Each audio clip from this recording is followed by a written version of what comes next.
L'engendrement naturel s'est fait par espèce. L'oiseau pond ses œufs dans l'espace. Les gemmes, bah c'est naturel. Mais pour l'homme, c'est le pas par la bouche. Sa femme est conçoit et accouche. Ce n'est pas fini, ce n'est pas fini. Dieu aussi a un fils, Dieu aussi a un fils. Mais que cela m'étonnerait, je veux savoir. Mais comment Dieu peut-il avoir un fils? Bonjour chers abonnés, bonjour estimés internautes. La fois passée, nous avons commencé notre étude sur la naissance virginale de Jésus-Christ. Et aujourd'hui, nous allons continuer en montrant le rapport qu'il y a entre cette délivrance, cette naissance virginale et la notion de la rédemption. La naissance virginale et la rédemption. Parce que la rédemption, c'est ça la mission du Christ quand il vint sur la terre. Il était venu pourquoi? Quelle était sa mission? Sa mission était de sauver l'humanité. Et ça s'appelle rédemption. Mais avant toute chose, je vais vous inviter à lire, je vais vous rappeler le texte qui constitue le soubassement de notre enseignement. C'est le chapitre 7, versets 32 et 33. Lisons. Enfin, nous regagnâmes la table avec le Seigneur. Il me remit un livre, un sceptre dans la main droite et dit: ceux-ci sont pour réédifier mon Église qui est souillée sur la terre. Comme je vous l'avais dit la fois dernière, c'est ça la mission du Mwakwiti.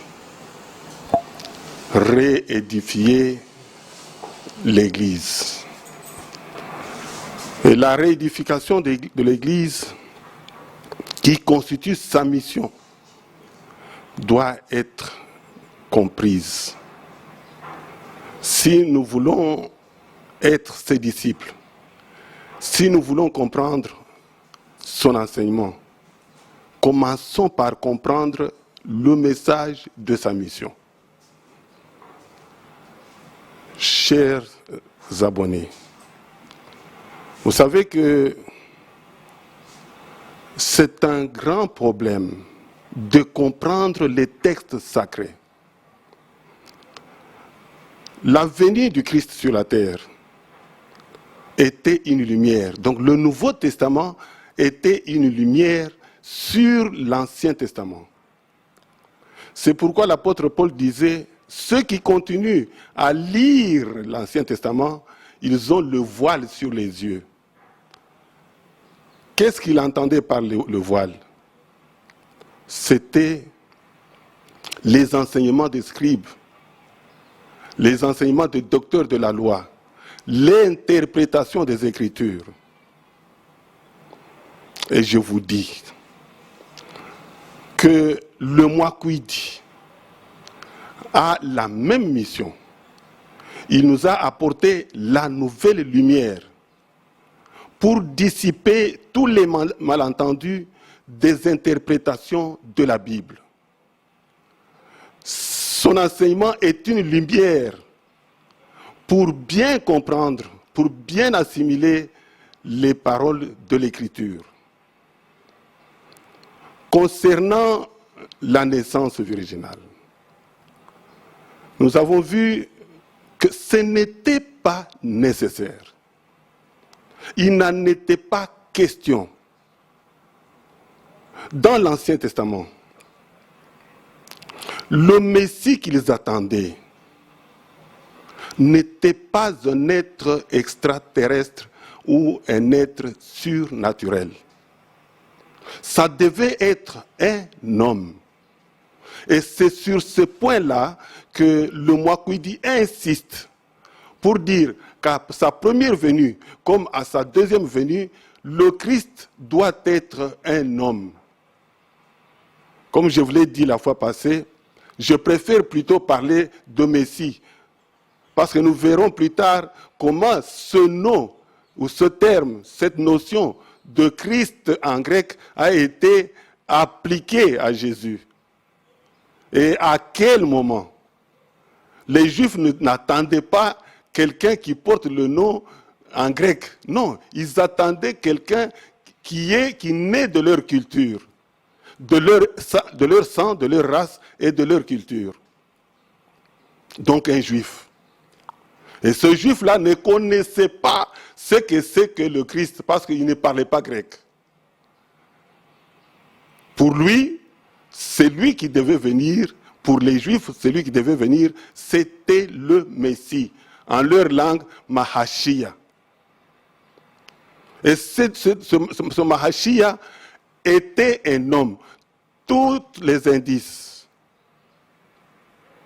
de sa naissance et de sa mission nous montrent qu'il devait être un homme, au sens naturel du terme. Mais d'où vient que on le considère, on fait prévaloir qu'il devait être un homme pas comme les autres.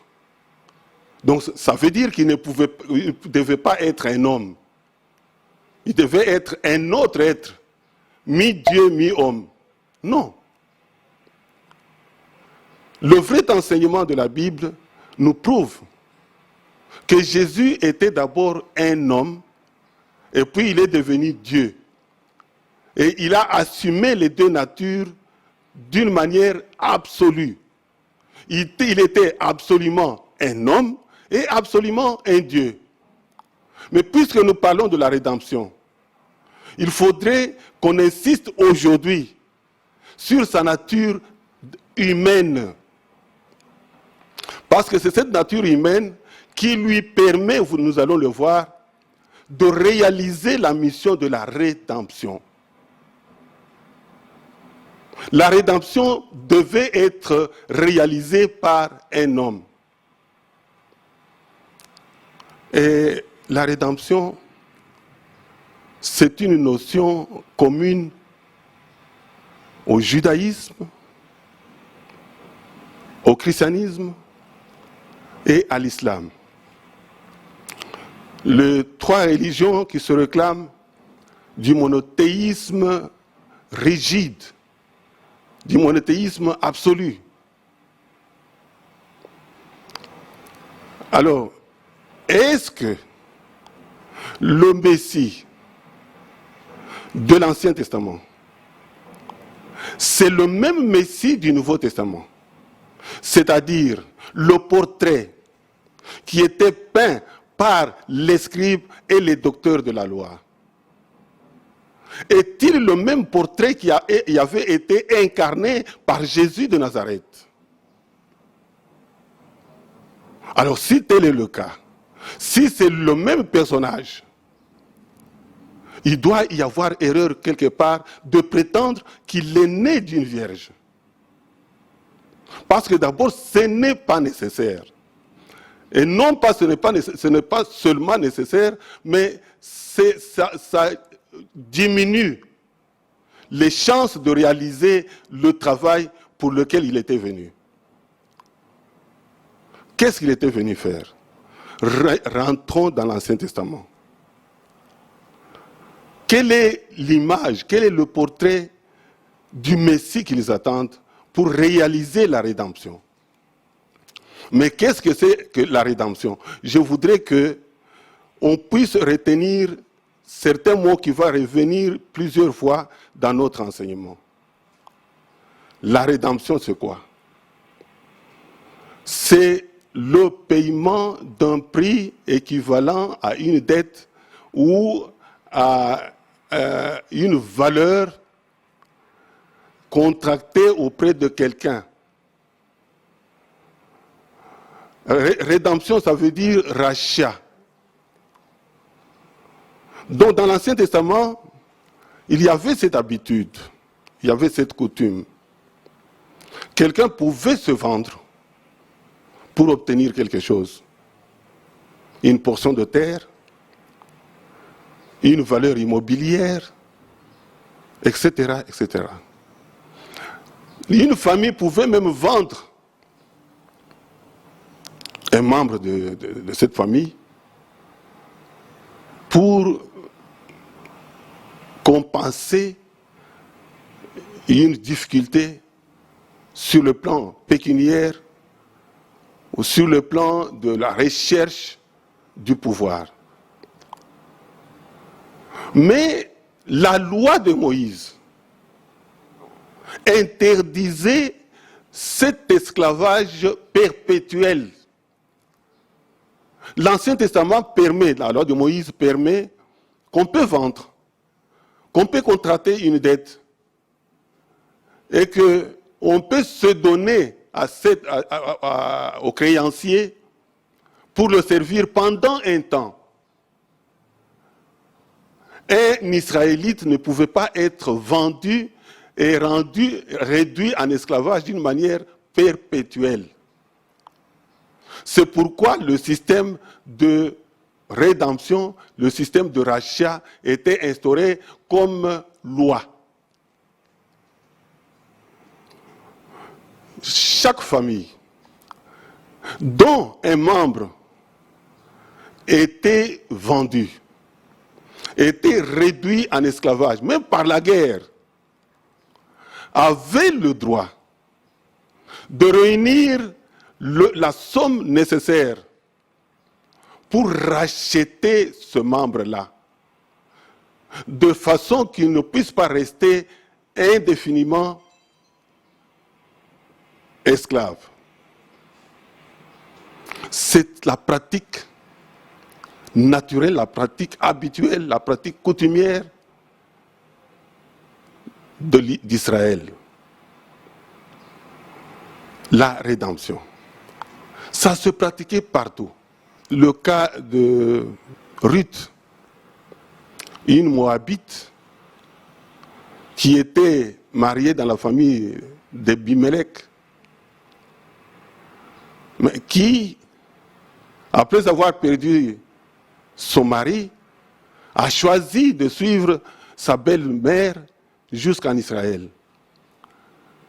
Donc cette femme était considérée comme ayant le droit sur l'héritage de son mari. Mais il fallait racheter, c'est ça la coutume. Il fallait racheter cette femme pour que l'héritage revienne à la famille. Et qui avait le droit de rachat? C'était le plus proche parent. C'est pourquoi on disait du Rédempteur qu'il devait être parent rédempteur.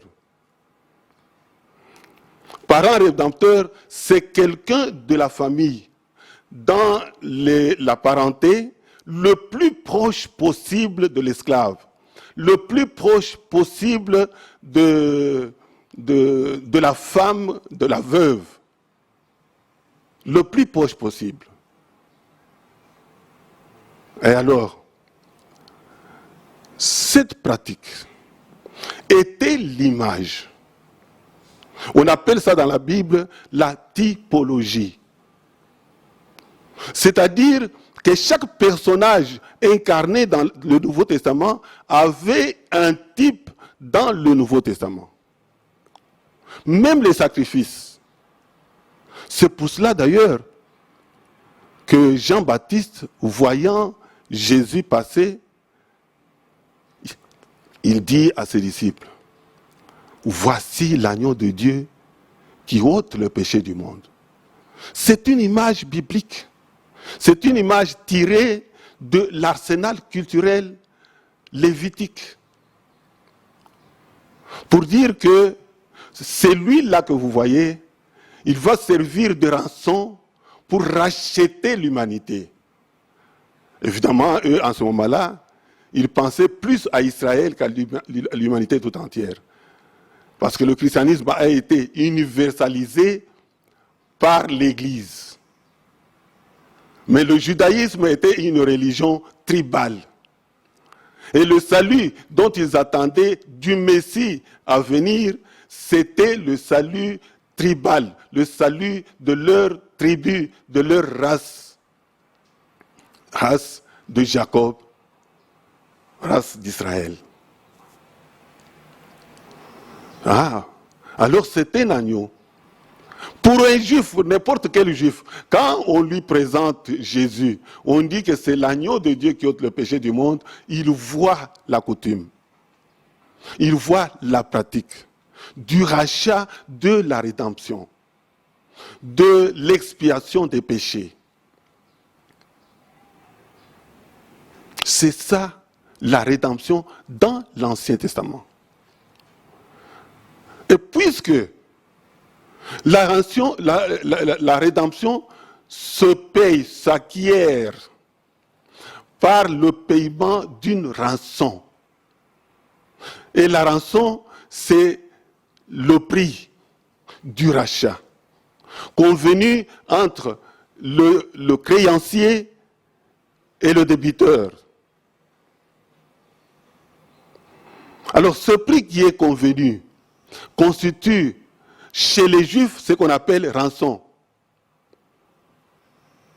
Et quand on paye la rançon, c'est fini. L'homme redevient libre. Il est réhabilité dans sa liberté. Il est délivré. Alors, transposons cette notion dans le Nouveau Testament. Le Nouveau Testament, il y a ce qu'on appelle l'esclavage du péché. C'est-à-dire, on considère que l'humanité tout entière est sous esclavage, était sous esclavage. Et l'accès au salut, je crois que nous aurons le temps d'étudier aussi la notion de sotériologie, c'est-à-dire le concept du salut dans les religions monothéistes. La notion du salut chez les Juifs, la notion du salut chez les chrétiens, la notion du salut chez les musulmans et la notion du salut aujourd'hui chez les Bakouydi. Ça, c'est prochainement. Pour aujourd'hui, je voudrais insister sur le fait que la rédemption, le paiement de la rançon, devait être effectué légalement par le plus proche parent. La valeur constituée pour réunir ce qu'on appelle rançon devait être payée d'une manière définitive. Donc la rançon ne pouvait pas se réclamer. La rançon ne pouvait pas être restituée. Elle est payée comme valeur de la liberté. C'est pourquoi elle était payée par le plus proche parent. Et son gain, c'était quoi? C'était réhabiliter son frère, son fils, son neveu, un membre de sa famille, le réintégrer dans la famille et redevenir, pour qu'il puisse redevenir membre de la famille à part entière. Eh bien, puisque tel est le cas, le Rédempteur, Jésus-Christ, ne pouvait pas ne pas être de la race humaine. Parce que le rôle qu'il allait jouer était dévolu à un membre de la race humaine, un membre le plus proche possible de la famille, par le sang. Il devait être de même race, de même sang. Si Dieu avait voulu envoyer un homme de parfait, il ne pouvait pas le sortir du ventre d'une femme.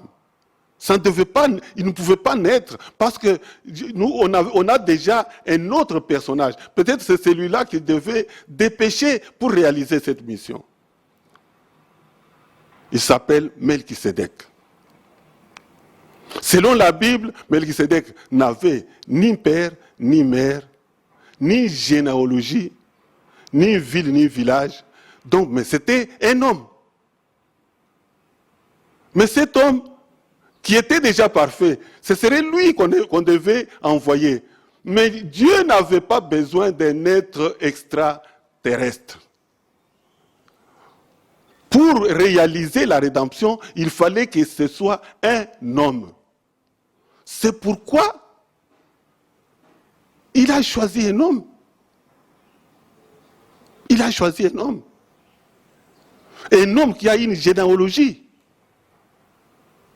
Un homme qui a une famille. Un homme qui est né d'une femme et d'un homme qui est réellement un être biologique.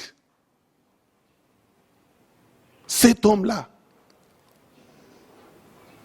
s'appelle Jésus de Nazareth. Il est né, il a grandi comme tous les enfants. Il est allé le sabbat à la synagogue. Il est allé au temple avec ses parents. Il était du genre masculin. C'était un homme. Il mangeait, il buvait, il tombait malade. Il avait faim. Un homme, au sens propre du terme. Et cet homme devait payer de son propre sang comme rançon pour la délivrance du peuple juif. C'est une théologie qui dépassait les juifs de son temps. Je crois que c'est pour cette raison qu'il a recouru plutôt aux incultes, donc des gens qui n'avaient pas beaucoup d'instruction, parmi ses disciples. C'était des gens qui ne connaissaient pas la Bible, donc l'enseignement biblique. Prenons l'exemple de Philippe. Philippe a suivi Jésus. Jésus l'a appelé, dit « Suis-moi ». Il a suivi. Mais il est revenu au village pour dire à son frère, son grand frère, qu'il venait de rencontrer le Messie. Et son grand frère lui dit, Messie, parce que c'était l'attente du peuple. C'était l'événement le plus important que le peuple israélite attendait. Alors il dit, mais d'où vient-il? Philippe lui dit, il vient de Nazareth. Il rit. Il dit, c'est pas possible. Ça, c'est l'ignorance, c'est une aberration d'Israël, de Nazareth. Peut-il venir quelque chose de bon? Parce que les promesses parlaient d'autre chose. Lui, au moins, il était renseigné sur la Bible. Il avait la connaissance de la Bible. Cet homme s'appelait Nathanaël. Il avait quand même une certaine connaissance de la Bible. Et quand il est venu vers Jésus, ne fût-ce que pour en avoir le cœur net, Jésus lui dit, voici un juif dont le cœur n'a pas de fraude, un juif qui n'est pas hypocrite. Alors il était étonné. de voir qu'il était connu. C'est un exemple pour dire que la façon dont on nous présente, dont le christianisme romain nous présente notre Sauveur, ce n'est pas cette façon-là que les Juifs attendaient. Les Juifs, eux, attendaient un homme qui devait être de la race de Juda, de la tribu de Juda, du sang de David. Un homme. La généalogie de Jésus présentée par les évangélistes nous prouve que c'était un homme. Mais voilà ce que je veux aujourd'hui que nous puissions comprendre. Le risque qu'il y a d'annuler pratiquement cette rédemption. Qu'est-ce qu'on faisait dans l'Ancien Testament? Quand quelqu'un venait avec un substitut, c'est-à-dire quelqu'un qui prend place de l'autre. Un substitut. Quand quelqu'un péchait, la loi de Moïse prescrivait comme peine la mort. La mort par dilapidation. Mais Dieu avait quand même pourvu une issue et une autre possibilité de laisser cet homme en vie. Il devait payer un substitut, c'est-à-dire un sacrifice sanglant, comme l'agneau, comme le bélier, comme le taureau. Et quand il amenait cet agneau pour la rémission de ses péchés, qu'est-ce qui couvrait les péchés? C'était le sang de l'agneau. Et ce sang de l'agneau était considéré comme son propre sang. C'est pourquoi on l'appelle substitut. Comme son propre sang.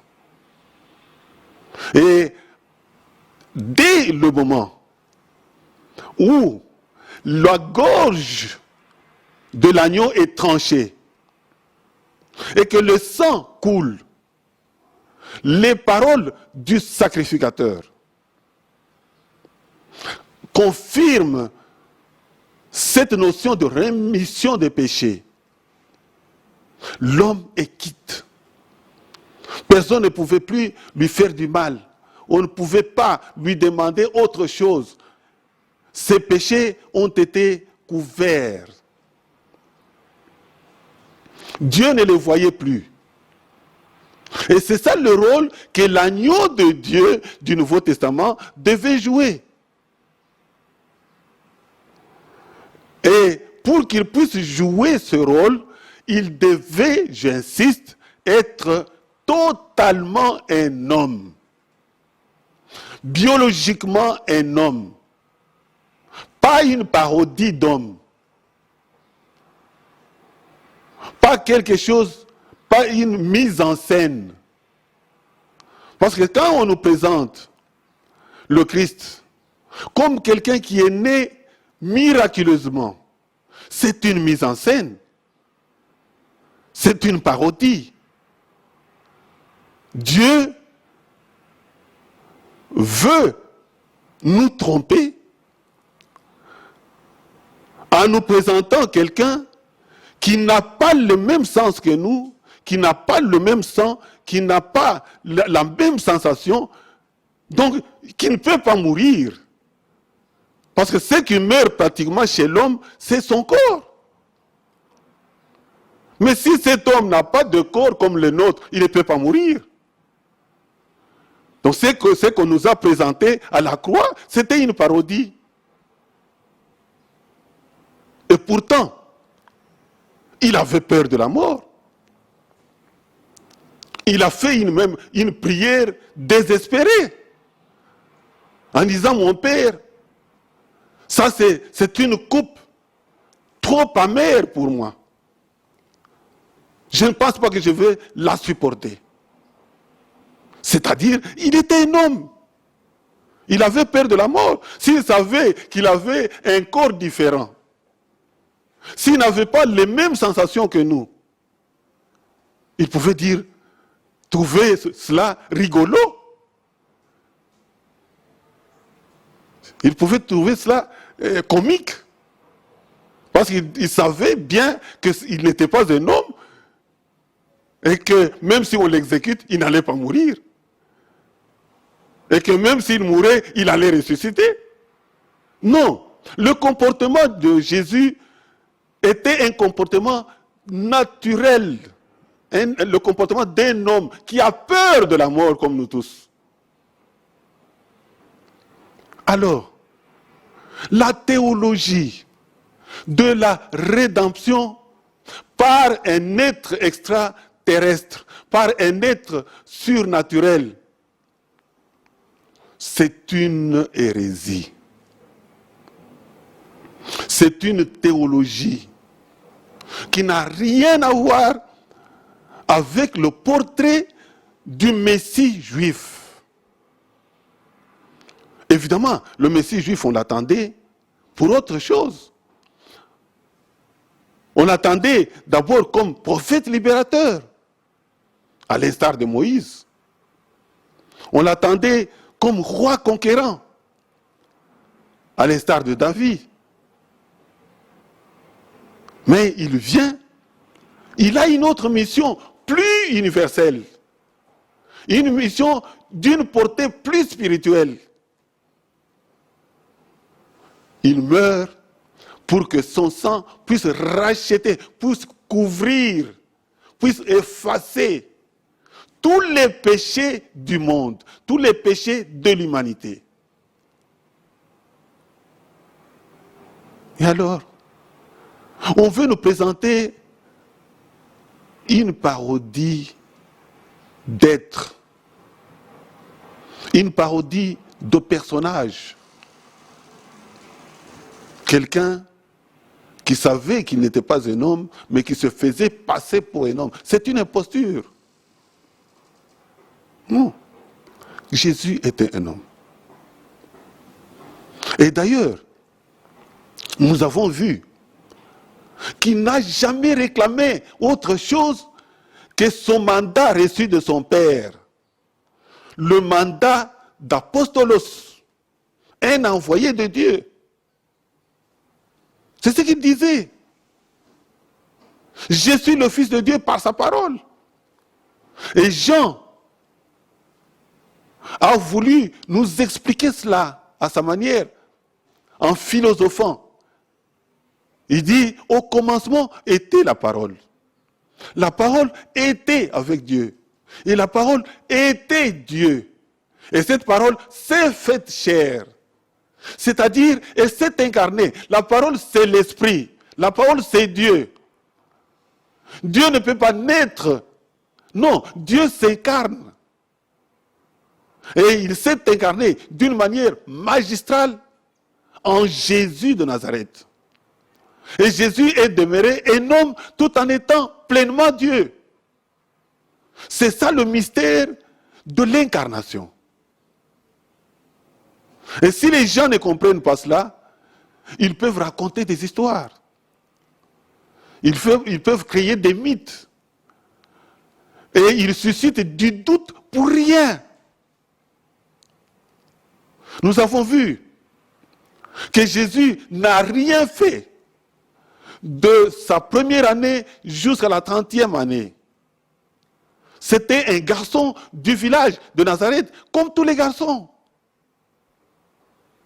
C'est à sa 30e année qu'il allait avoir la vocation, que l'Esprit Saint va le pousser pour aller rencontrer Jean au Jourdain.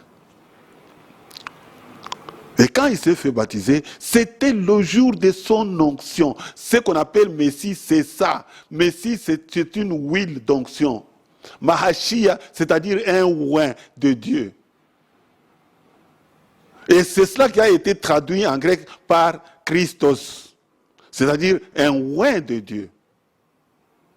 Et cette onction qu'il a reçue, on l'a décrit dans Actes des Apôtres, chapitre 10, versets 37 et 38. Jésus de Nazareth, qui se promenait parmi vous. Vous savez comment Dieu l'a oint.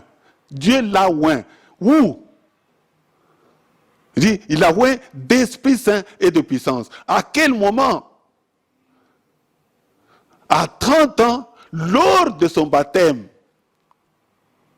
C'est ce jour-là qu'il est devenu Mahashia.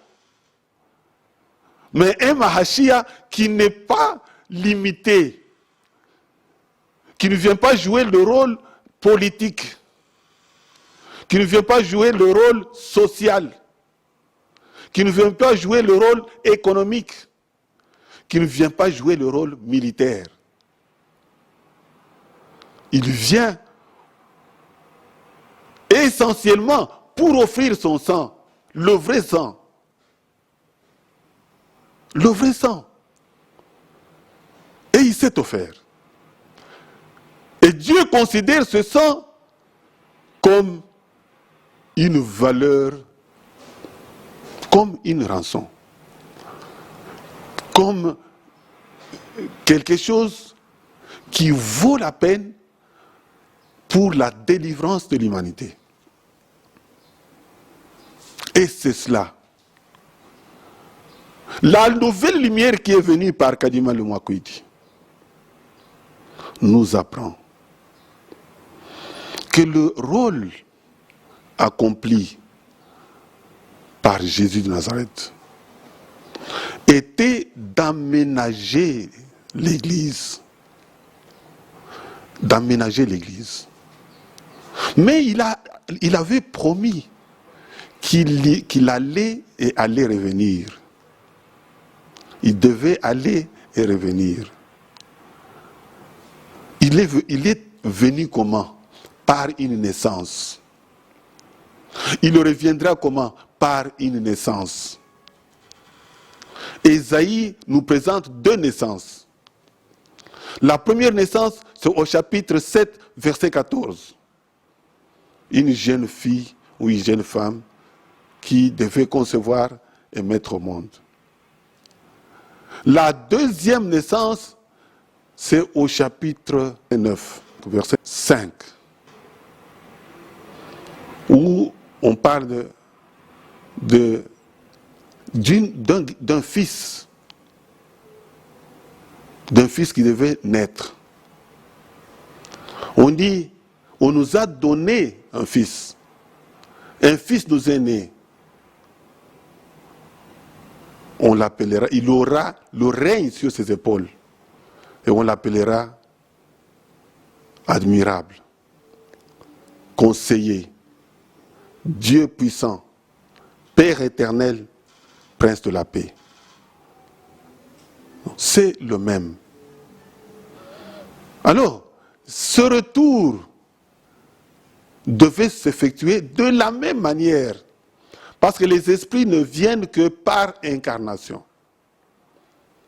Et là, nous allons voir cela quand nous allons étudier le phénomène de l'incarnation. Et aussi quand nous aurons à étudier le phénomène de la résurrection. Mais pour aujourd'hui, je me résume. Le Messie promis aux Juifs devait être un homme de la tribu de Juda, de la famille de David. Il a une généalogie. Il est né d'un père qui s'appelle Joseph et d'une mère qui s'appelle Marie. Après lui, il y a eu d'autres enfants.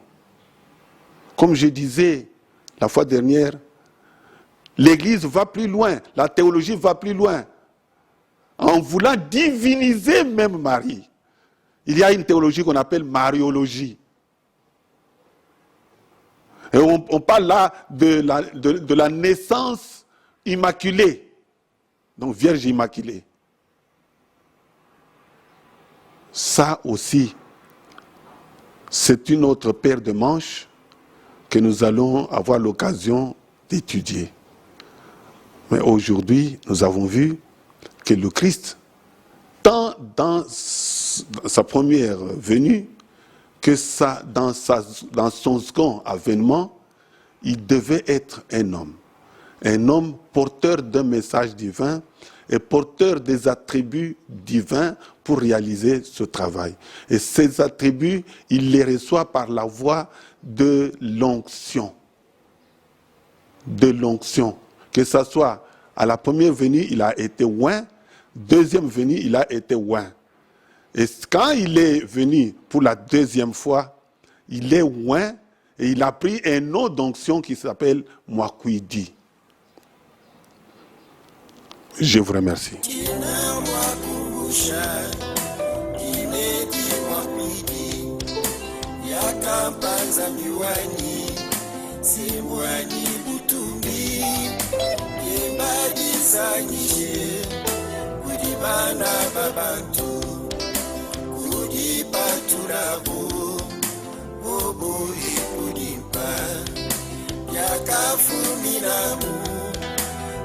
Uganda wa moyo kuluku vanzani ni banji banjelo yakafumiramu Uganda wa moyo kuluku ni banji banjelo